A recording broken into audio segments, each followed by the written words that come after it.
Insta Millionaire episode 4। Vikram को सोनिया की बात सुनकर ऐसा लगा जैसे उसकी पूरी दुनिया खिल उठी हो। सोनिया ने साफ कह दिया था कि वह उसे कभी छोड़ने वाली नहीं है। यह सुनते ही विक्रम का दिल खुशी से झूम उठा। उसी खुशी में वह रसोई में गया और जल्दी जल्दी सोनिया के लिए कॉफी बनाकर हाल में ले आया। सोनिया अभी मुस्कुराते हुए कप लेने ही वाली थी कि अचानक मेन गेट जोर से धड़ाम की आवाज के साथ खुला। माही गुस्से से लाल चेहरा लिए टमटमाती हुई अंदर आई और आते ही बिना कुछ सोचे समझे जोर से चिल्ला पड़ी, दी, तुम्हारे इस पति की वजह से आज मेरे कॉलेज में बहुत बेइज्जती हुई है। मैं कह देती हूँ किसी दिन मेरा गुस्सा कंट्रोल में नहीं रहेगा और जो मुंह में आएगा कह दूंगी तुम्हारे पति को, फिर बुरा मत मानना। माही की यह बातें सुनकर सोनिया हड़बड़ा गई। वह तुरंत बोली, माही हुआ क्या है, इतनी गुस्से में क्यों हो और विक्रम की वजह से तुम्हें कॉलेज में डांट क्यों पड़ी? मुझे कुछ समझ नहीं आ रहा है, साफ साफ बताओ। माही ने गुस्से में कहा, कल मैंने जीजू से कहा था कि मेरे लिए एक बुक ले आए, लेकिन ना तो उन्होंने बुक ला कर दी और ना ही मुझे पहले बताया। आज सुबह मैं वही बुक लेने गई, वहां बुक भी नहीं मिली। ऊपर से कॉलेज पहुंचने में लेट हो गया। आज प्रैक्टिकल था और मुझे सबके सामने बहुत डांट पड़ी। सिर्फ और सिर्फ इनकी वजह से मेरी इज्जत खराब हो गई। इनके पास तो खुद की कोई इज्जत है ही नहीं, लेकिन दूसरों की इज्जत की भी कोई कद्र नहीं करते हैं।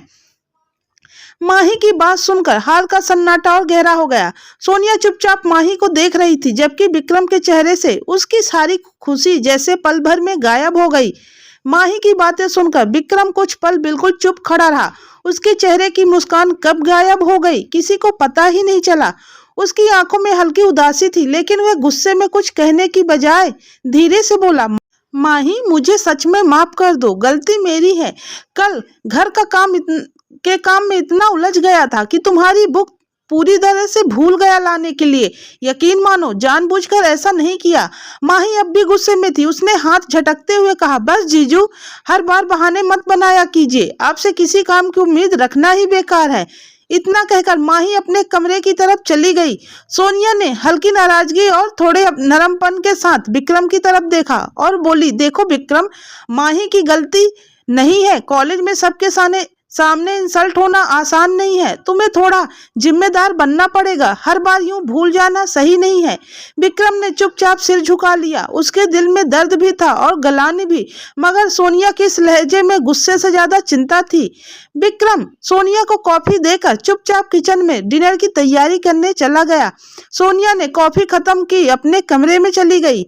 रात का समय था। सब लोग डाइनिंग एरिया में बैठे डिनर कर रहे थे, लेकिन विक्रम तो परोस रहा था, सब काम भी कर रहा था, लेकिन उसके चेहरे पर गहरी उदासी साफ झलक रही थी। सोनिया की नजर बार बार विक्रम पर जा रही थी। आज जाने क्यों उसे विक्रम का उतरा हुआ चेहरा अच्छा नहीं लग रहा था। सोनिया ने धीमे से पूछा, विक्रम ऑल ओके, कोई बात है क्या? विक्रम ने सोनिया की ओर बड़े प्यार से देखा और मुस्कुराने की कोशिश करते हुए बोला, नहीं सोनिया, ऐसी कोई बात नहीं है, बस आज सासू माँ की किटी पार्टी थी, घर में मेहमान ज्यादा आ गए थे तो थोड़ा काम बढ़ गया, शायद उसी की थकावट है।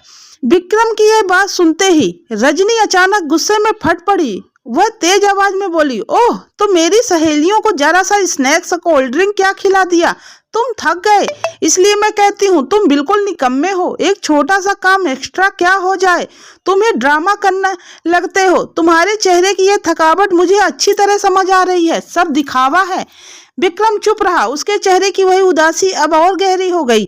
सोनिया जब से घर आई थी उसने देखा कि हर कोई विक्रम की बेइज्जती करता रहता है। न जाने क्यों आज पहली बार उसे यह सब अच्छा नहीं लगा। उसने धीरे से कहा, माँ, हो सकता है विक्रम थक गए हों, हो सकता है सचमुच उन्हें काम आज ज्यादा हो गया हो, तो इसमें इतना ताना सुनाने की क्या जरूरत है? सोनिया की यह बात सुनकर रजनी जी एकदम चौंक गईं, क्योंकि आज से पहले सोनिया ने कभी विक्रम का पक्ष नहीं लिया था।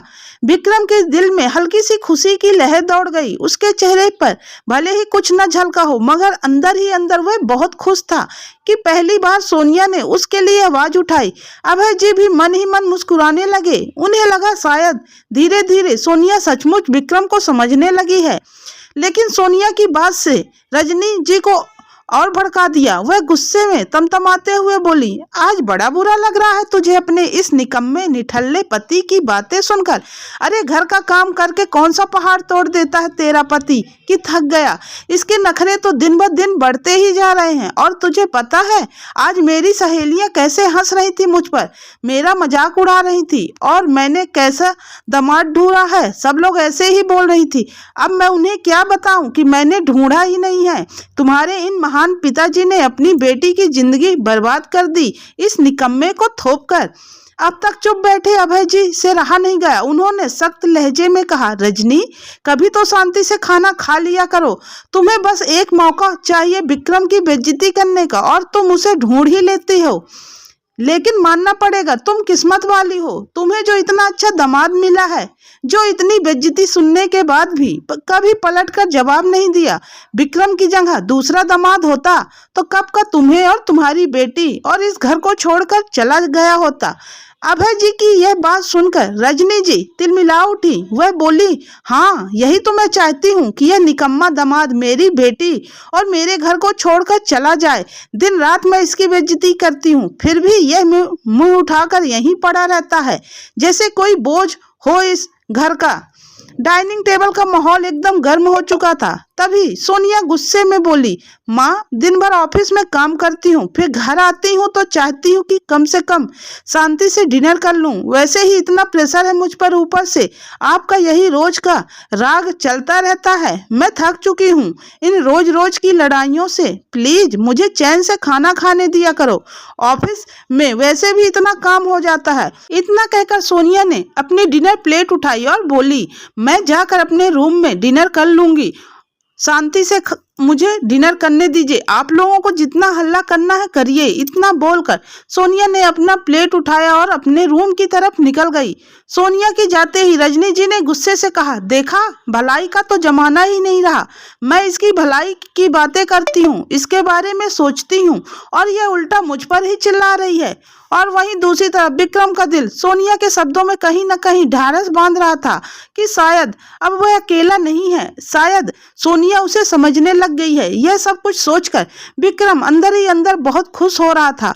अब आगे इस कहानी में क्या होगा जानने के लिए सुनते रहिए इंस्टा मिलेनियर का अगला एपिसोड। यह स्टोरी आपको कैसी लग रही कमेंट्स करके जरूर बताइएगा। वीडियो को लाइक और शेयर करना बिल्कुल भी ना भूलिए।